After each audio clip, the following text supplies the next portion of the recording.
ॐ शन्नो मित्रः शं वरुणः शन्नो भवत्वर्यमा शन्न इन्द्रो बृहस्पतिः शन्नो विष्णुरुक्रमा। नमो ब्रह्मणे नमस्ते वायो त्वमेव प्रत्यक्षं ब्रह्मासि त्वामेव प्रत्यक्षं ब्रह्म वदिष्यामि ऋतं वदिष्यामि सत्यं वदिष्यामि तन्मामवतु तद्वक्तारमवतु अवतु मामवतु वक्तारम्। ओम शांति शांति शांति। अंतर्राष्ट्रीय योग दिवस के उपलक्ष्य में आज इस कार्यक्रम का आयोजन किया जा रहा है।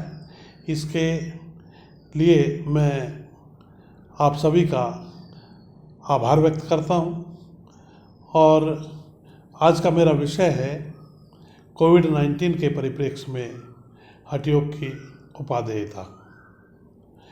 जैसा कि आप जानते हैं, योग को अंतर्राष्ट्रीय स्तर पर मान्यता मिलने के पश्चात योग ने ऐसा विश्व में कोई देश नहीं छोड़ा जहां अपना प्रकाश न फैलाया हो। इसके प्रकाश से प्रकाशित होकर हम सभी इसका निरंतर लाभ उठा रहे हैं और जीवन में स्वास्थ्य के संरक्षण के परिप्रेक्ष्य में इसकी उपयोगिता निरंतर बढ़ती जा रही है। आज देखा जाए तो जो मुख्य रूप से हम प्रयोग कर रहे हैं वो हठ योग ही है, जिसका आजकल प्रचलन में हम प्रयोग करते हैं। हठ योग के षटकर्म, हठ योग के आसन, हठ योग के प्राणायाम, इनका मुख्यतया प्रयोग करके हम स्वास्थ्य लाभ प्राप्त कर रहे हैं अथवा ध्यान के माध्यम से लाभान्वित हो रहे हैं। ये जो हठ योग के हम अंगों की बात कर रहे हैं, इनका ही प्रचलन में, अनुसंधान में और प्रशिक्षण में प्रयोग किया जा रहा है। षटकर्मों की बात लें, धोतिर्वस्तिस्तथा नेति नौलिकी त्राटकम तथा कपालभाति चैतन्य षटकर्माणि समाचरित। धोती, वस्ति, नेति, नौली, त्राटक और कपालभाति ये 6 कर्म कहे गए हैं। इनको शोधन क्रियाएं कहते हैं। इन शोधन क्रियाओं के माध्यम से शरीरस्थ वात, पित्त और कफ दोषों को अपनी समुचित मात्रा में, संतुलित मात्रा में शरीर में नियोजित किया जाता है, जिससे अगर कोई कफ बढ़ जाता है तो कफ के रोग हो जाते हैं, पित्त बढ़ जाता है पित्त के रोग हो जाते हैं, वात बढ़ जाता है वात के रोग हो जाते हैं। और कफ के 20 प्रकार के, कफ के 20 प्रकार के, पित्त के 40 प्रकार के और वात के 80 प्रकार के मुख्यतया रोग कहे गए हैं। उन रोगों से बचना है, इन शोधन क्रियाओं का हम प्रयोग करके उनसे बच सकते हैं। शोधन क्रिया शरीर का शोधन करके शरीरस्थ विकृतियों को बाहर निकालने का काम करती हैं, इसलिए इनकी महत्ता कही गई है। जब शरीर में विकृति रहेगी नहीं और साम्यावस्था आ जाएगी तो कोई रोग होगा ही नहीं, सब स्वस्थ रहेंगे। दूसरा, आयुर्वेद का जो स्वस्थ व्रत है वो कहता है स्वस्थ से स्वास्थ्य रक्षणम आतुरस्य विकार प्रशमनम से। 2 ही उद्देश्य हैं उसके। एक, जो स्वस्थ है वो स्वस्थ बना रहे, और दूसरा, जो किसी कारण से रोगी हो जाए उसके रोग का निवारण भी हो जाए। तो अगर हम इन षटकर्मों का प्रयोग स्वस्थ रहते हुए करेंगे तो रोगी नहीं होंगे, और किसी कारण से अगर रोग हो जाए तो इनका प्रयोग करके हम उन रोगों के कारण को बाहर निकाल देंगे, जिससे रोग से हम निजात पा लेंगे। षटकर्मों के बारे में थोड़ा सा मैं संक्षेप में बताना चाहूँगा। धोती, यहाँ हम वस्त्र धोती ही लें तो एक 4 अंगुल चौड़ा और 15-16 हाथ लंबा मलमल का कपड़े की पट्टी लेकर के उसको भिगो करके निगला जाता है, सिरा बाहर रख लेते हैं उसके बाद अग्निसार या नौली क्रिया करके हम उसको बाहर निकाल देते हैं। इससे कफ और पित्त दोनों ही बाहर निकल जाते हैं और जो दोष हमारे शरीर में एक्स्ट्रा जमा थे उनको निकालने की प्रक्रिया होने के कारण इनसे उत्पन्न रोगों का खतरा नहीं होता। साथ ही जब हम प्रयोग करते हैं तो कुछ सावधानियां भी चाहिए, इसलिए विधिवत सीख करके काम में धोती का प्रयोग करें। धोती के लिए भक्ति सागर में स्वामी चरण दास कहते हैं, धोती कर्म या सो कहें पट्टी 16 हाथ, कोड 18 नाभ हमें करे जो नित प्रभात, चौड़ी अंगुल 4 की मही वस्त्र की होए, जल में भे निचोड़ कर निगल कंठ सो सोए, निगल कंठ सो सोए सिरा बाहर रह जावे, फिर निकासे ताही पित्त कप दो लावे, काया होए शुद्ध ही भजे पित्त कप रोग, सुखदेव कहे धोती कर्म साधे योगी लोग। पित्त और कफ के दोष दूर होते हैं, साथ ही कुष्ठ रोग यानी चर्म रोग, त्वचा विकार, उनमें लाभकारी है। हमारा शरीर को एकदम से निर्मल बनाने वाली है।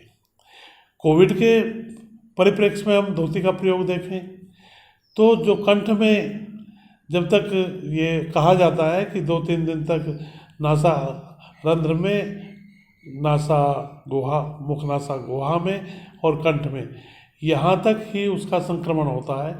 अगर यहाँ तक हुआ है तो धोती के प्रभाव से हम कंठ तक के संक्रमण को निकाल सकते हैं।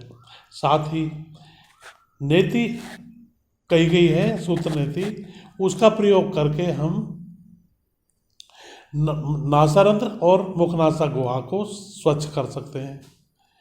नेति के लिए कहा है कपाल शोधनी चैव दिव्य दृष्टि प्रदायनी, कपाल की शुद्धि करने वाली, दिव्य दृष्टि देने वाली, और जत्रूर्ध्व जात रोगो गम नेतिराशुनि हंति चे, जो कंठ से ऊपर के रोग हैं उनके दोषों को दूर करने में, आई एंड ENT के रोगों के लिए विशेष लाभकारी है। साइनोसाइटिस हो जाता है जो, उसको दूर करने में और पोलिपस दूर करने में नेति का विशेष योगदान है। दृष्टि ज्योति बढ़ाने के लिए और एकाग्रता के लिए, मस्तिष्क के रोगों के लिए भी नेति का प्रयोग किया जाता है। सावधानी ये बरतनी है कि सूत्र नेति के बाद जलनेति, जलनेति के बाद कपालभाति का प्रयोग अवश्य करें, और कपालभाति के बाद 5 से 10 बूंद तक नाक में गोघृत की या बादाम रोगन की डाल लें, जिससे तरोताज़ा आपको महसूस होगा। साथ ही दृष्टि बढ़ जाएगी और इसका हम शोधन के लिए विशेष लाभ तब महसूस कर पाएंगे। ये धोती, नेति, नोली तो आमाशय में स्थित धोती को भी करने के बाद जब करते हैं तो उससे आमाशय की भी मसाज हो जाती है, आंतों की मसाज हो जाती है, तो पाचन क्रिया एकदम बढ़िया हो जाती है, जिससे कब्ज आदि विकार नहीं होते, और जो पाचन तंत्र के अंग हैं वो सब स्वस्थ हो जाते हैं। इसलिए नौली का प्रयोग करें। इसके लिए कहा जाता है नौली का प्रयोग करने वाला इतनी उसकी भूख बढ़ जाती है कि उसको पास में खाना भी रखना चाहिए।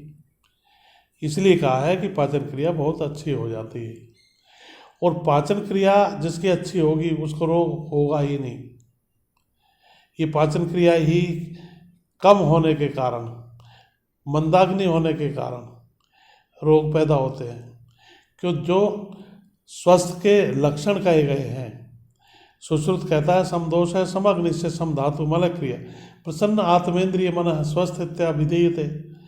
जो प्रसन्न जो दोष हैं त्रिदोष, उनको साम्यावस्था में लाना, जैसा अभी बताया था।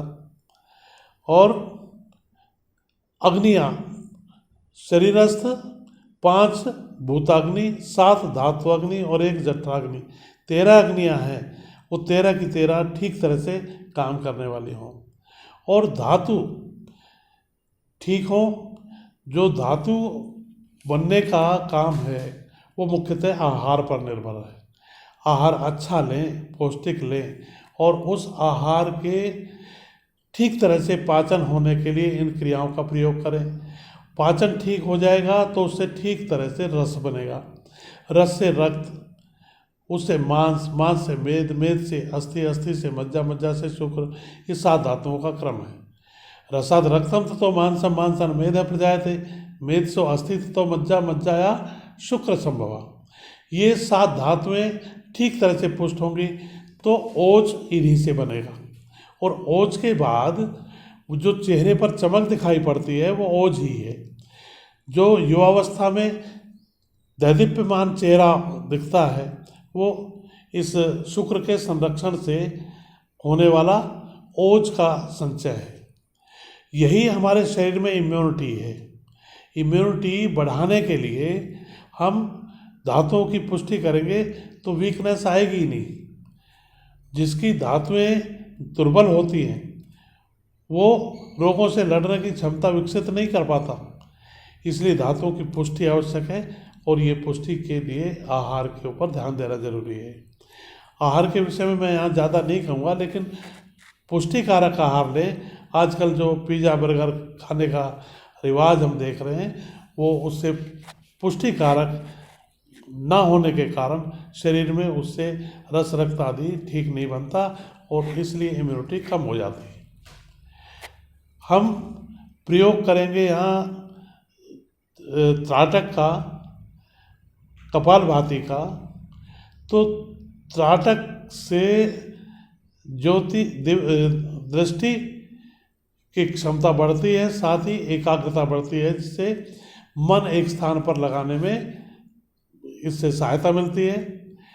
और कपालभाति 3 प्रकार की कही गई है, वातक्रम, व्युत्क्रम और शीतक्रम। वातक्रम वायु के द्वारा की गई, जिससे तेजी से नाक से सांस फेंकने की क्रिया है। थोड़ा बहुत श्वास अंदर गया, उसी को बाहर तेजी से फेंका तो इससे लंग्स की कैपेसिटी बढ़ जाती है। और दूसरा, उदर विकार भी नहीं होते। शीतकर्म कपालभाति अगर करेंगे तो मुंह में पानी भर के नाक से उसको निकालना, तो ये जो मुख नासा गुहा है इसकी निर्मलता के लिए है। साथ ही व्युत्क्रम में नाक से लेना और मुंह से निकालना ये क्रिया है। इनका प्रयोग करके भी हम इस नासा गुहा को साफ कर सकते हैं, जिससे नासा में स्थित कोविड के संक्रामक वायरस को हम बाहर निकाल सकते हैं। इसके साथ हम देखें, षटकर्मों के साथ हम आसन की बात करते हैं।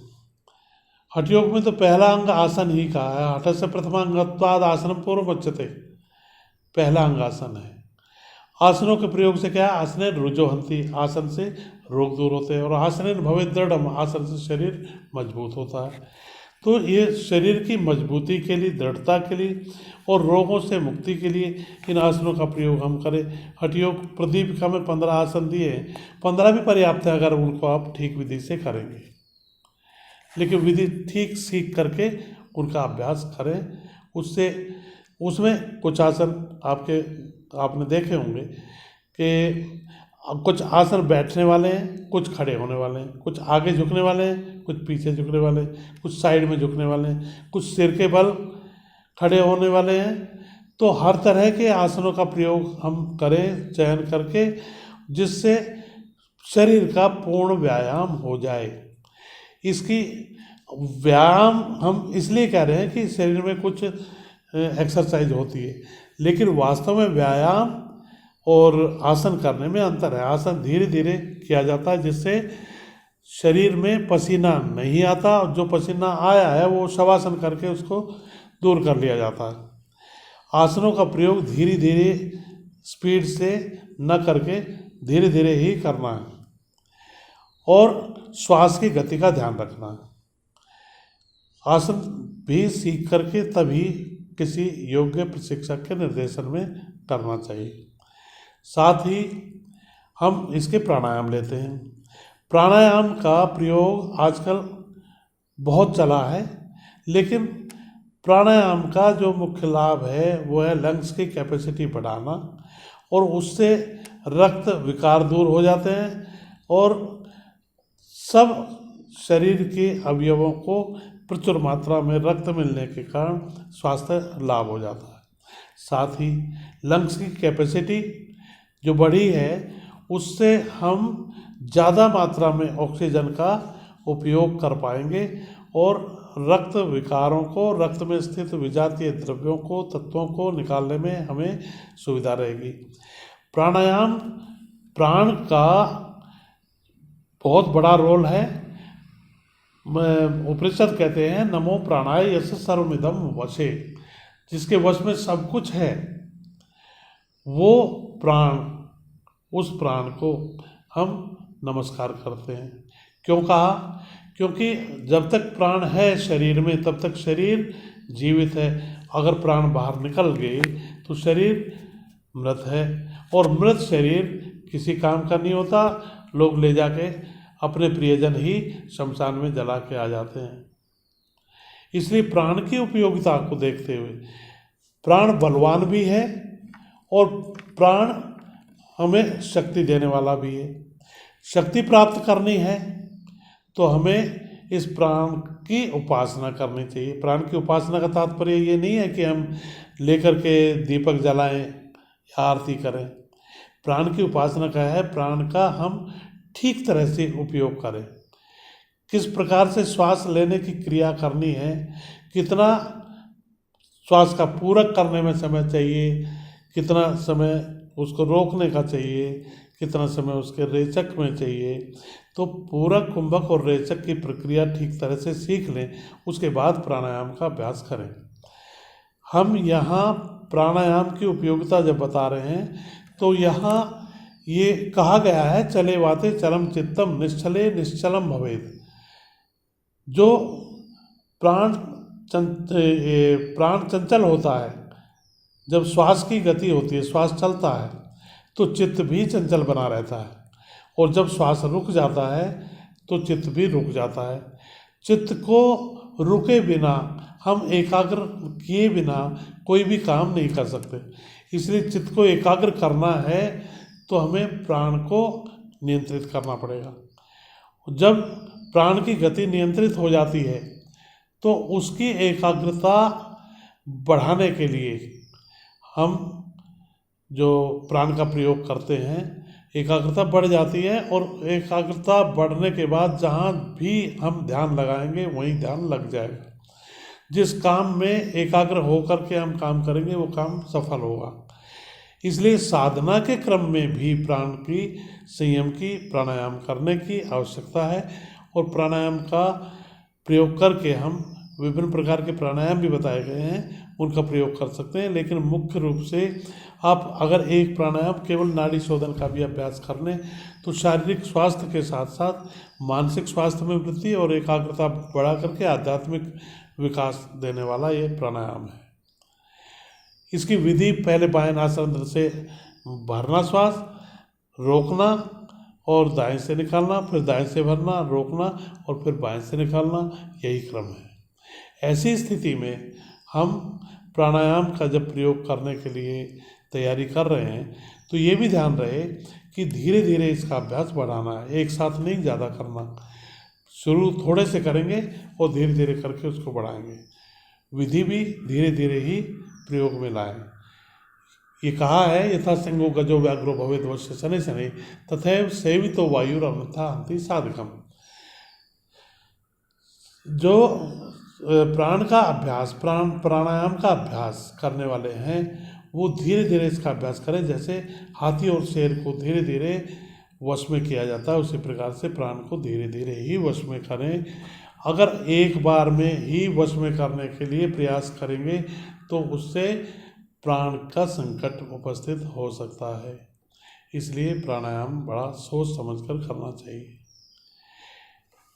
आसन, प्राणायाम, षटकर्म की क्रियाएं और ध्यान, इनका प्रयोग करके ध्यान के द्वारा जो प्राणायाम का अभ्यास किया वो ध्यान की स्थिति देने वाला है, तो ध्यान का अभ्यास करें वो समाधि की स्थिति पहुंचाने वाला है। तो ये क्रम है। तो साधना की स्थिति तक भी पहुंच जाएंगे। रोग शारीरिक और मानसिक नहीं होंगे।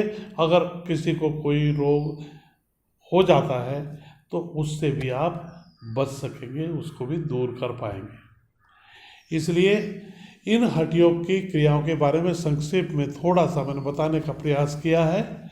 उसको आप प्रयोग में लाएंगे तो इस कोविड के संक्रमण से भी बचेंगे, और अगर कोविड का किसी को प्रभाव हो गया है या पॉजिटिव से नेगेटिव रिपोर्ट आने के बाद में पश्चात जो प्रभाव हैं वो भी आजकल बहुत खराब आपको दिखाई पड़ रहे हैं, तो उनका भी प्रयोग करके हम उनमें भी लाभान्वित हो सकते हैं। प्राण का इतनी शक्ति प्राण में है कि उस प्राण के कंट्रोल करने के बाद जहाँ हम प्राण को लगाएंगे वहीं हमें आरोग्यता की प्राप्ति होगी। इस कोविड-19 के दौर में जब सब घर में बैठे हैं, कोई डिप्रेशन में, कोई किसी मानसिक रोग से ग्रस्त, कोई परेशानी लेकर के बैठे हैं, उन सब से भी मेरा अनुरोध है कि वो प्राणायाम का अभ्यास करें और प्रसन्नता पूर्वक जीवन जिएं।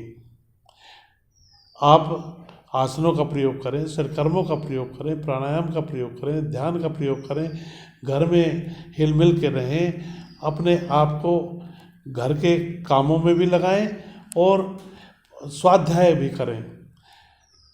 हमने देव संस्कृति विश्वविद्यालय और शांति कुंज के माध्यम से घर घर पहुँचे प्रज्ञा योग देश अपना बने निरोग का कार्यक्रम भी चलाया हुआ है, जो सफलतापूर्वक हजारों की संख्या नहीं लाखों की संख्या में घरों में योग पहुंचा है और लोग आरोग्यता का लाभ ले रहे हैं। जहाँ जहाँ हमारे शांति कुंज के प्रज्ञापीठ हैं वहाँ आप इसका लाभ ले सकते हैं। सीखने के लिए आपको योग प्रशिक्षक भी वहाँ पर प्राप्त हो जाएंगे और उनके माध्यम से आप सीख करके घर में भी कर सकते हैं। जो कोविड-19 के प्रोटोकॉल बनाया हुआ है उसका ध्यान रखते हुए आप संपर्क करें। आप फ़ोन से संपर्क कर सकते हैं, निकट में तो जाके मिल सकते हैं और कोविड प्रोटोकॉल का पालन करते हुए वहाँ सीखने की व्यवस्था भी कर सकते हैं। अनेक लोगों ने, हजारों की संख्या में लोगों ने इसका लाभ लिया है और वो आज भी लाभान्वित हो रहे हैं, अपने आप को स्वस्थ बनाए हुए हैं। ये हमारा अपना स्वास्थ्य संरक्षण और आध्यात्मिक विकास का दायित्व करना, इसको पूर्ण करना हमारा दायित्व है। इसलिए इनका हम हठ योग की विभिन्न क्रियाओं का, आसनों का, प्राणायामों का, ध्यान का प्रयोग करते हुए इस स्थिति से उबर सकते हैं और आज के इस दौर में हम स्वस्थ रह सकते हैं। अपने आप को स्वस्थ रखें, अपने परिवार को स्वस्थ रखें। इसके लिए जितना संभव हो आप योग का आश्रय लें और योग ही ऐसा आधार है जो आपको स्वास्थ्य दे सकता है। इन्हीं शब्दों के साथ मैं माननीय उपकुलपति जी, कुलपति जी और कुलाधिपति जी का आभार व्यक्त करता हूँ। उन्होंने मुझे 2 शब्द कहने का यह अवसर प्रदान किया और अंतर्राष्ट्रीय योग दिवस की सभी को बहुत बहुत शुभकामनाएं और आशीर्वाद।